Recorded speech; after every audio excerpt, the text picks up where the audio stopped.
Hello,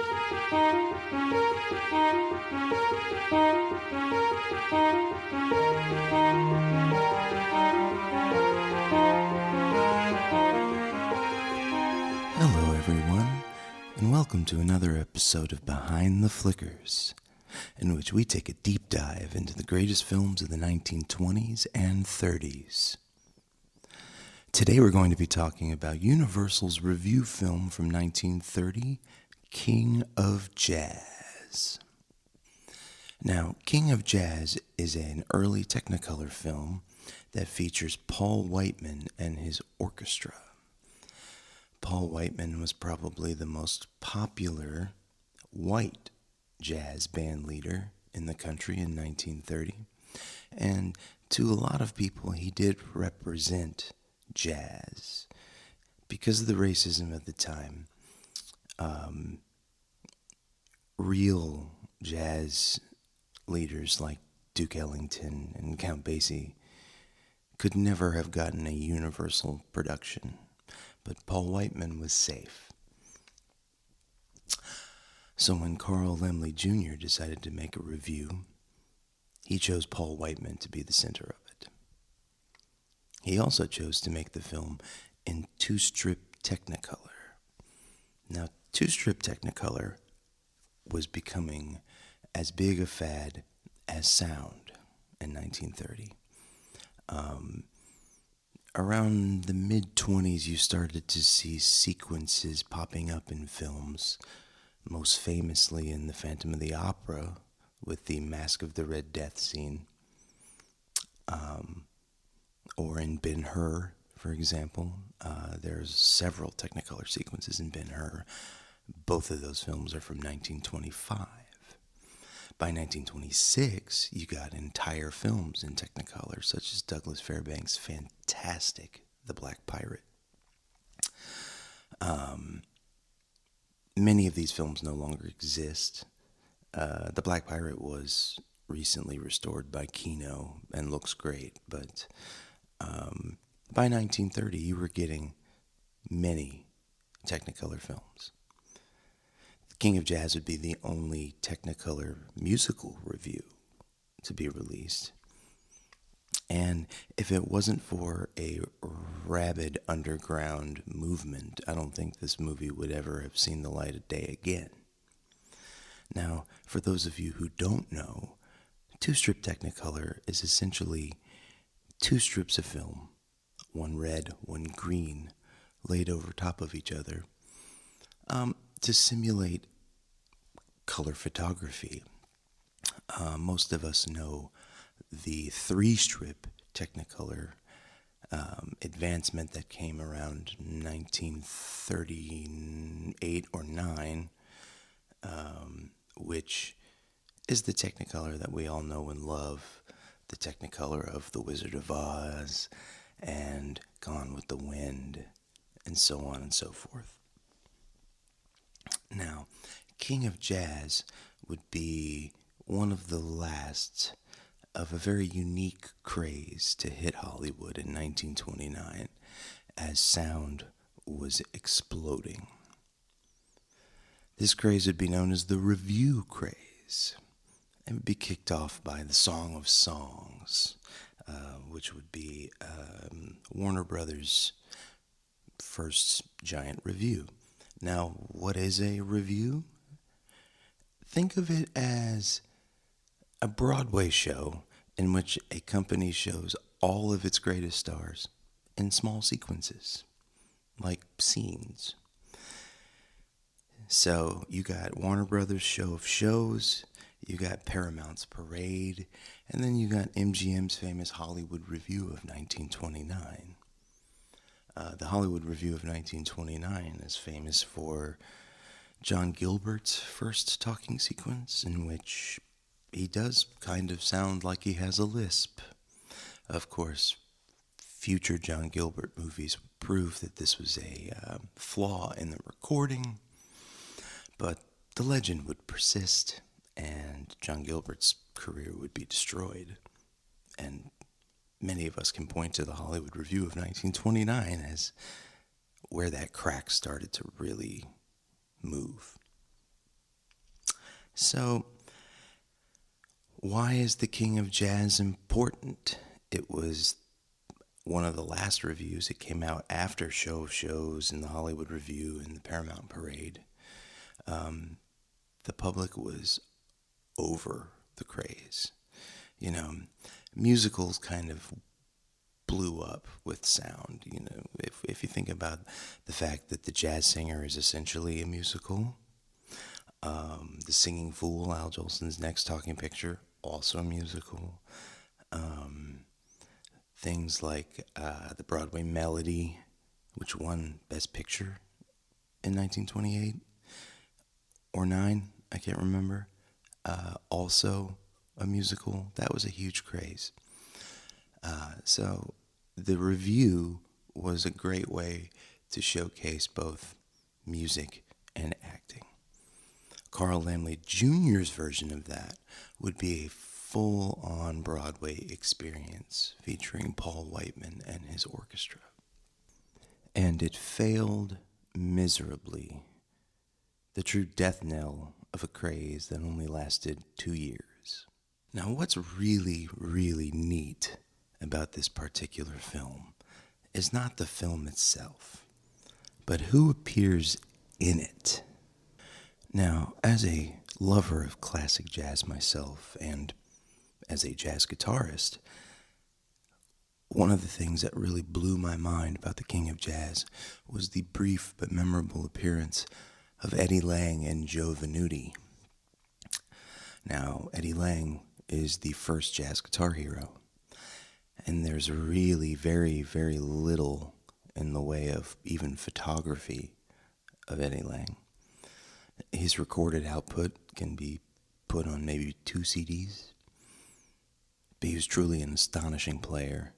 And for a good 10-15 seconds in King of Jazz, you get a beautiful Technicolor shot of him playing his Gibson L5 guitar. And if you're a fan of any early jazz, especially guitar players, that's a holy grail moment. And Joe Venuti, who is a violinist, who did a lot of duo recordings with Eddie Lang, is also in that scene. It's amazing. Of note, there is no Bix Beiderbecke in this film, as he had left the Whiteman Orchestra. Bix Beiderbecke, probably the most famous white trumpet player of that era. He was the white Louis Armstrong, probably one of the first important white jazz musicians. The first one to be taken seriously by black jazz musicians. Bix Beiderbecke had left the Whiteman Orchestra and therefore was not in the film, and for that we are very sad because that's a huge loss to the jazz community. I can't imagine what it would have been like to have some sequences with Bix. Now, of a more popular note, King of Jazz is the first appearance of Bing Crosby. Bing Crosby sings over the opening titles and has some bits with a trio of singers in which he dominates the screen because he's Bing Crosby. Now, he would have had a solo, but during the filming of the movie, Bing Crosby went on a bender and wrecked his car, got into a belligerent argument with the police, and was thrown in jail. So he lost his big solo in the film. During the opening sequence, we also have the very first Technicolor cartoon. It was designed by the artist who would go on to make Woody Woodpecker. It's an interesting and absurd cartoon in which Paul Whiteman is on safari. Now, if you know anything about Paul Whiteman, he was an extremely portly white man with a pencil mustache. He sort of looked like Oliver Hardy, although more rotund. He's not exactly what you would think of as a movie star.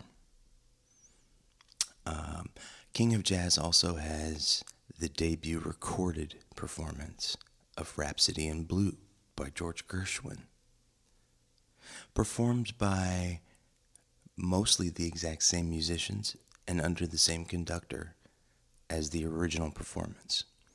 Now, Gershwin does not appear in the film, but it's still a pretty cool note to think that the version of Rhapsody in Blue that you hear in King of Jazz is about as close to the original version as you can get.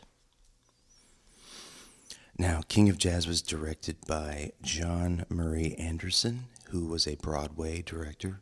This would be the only film that he would make. And he did make the film to look basically like a Broadway show that had been filmed.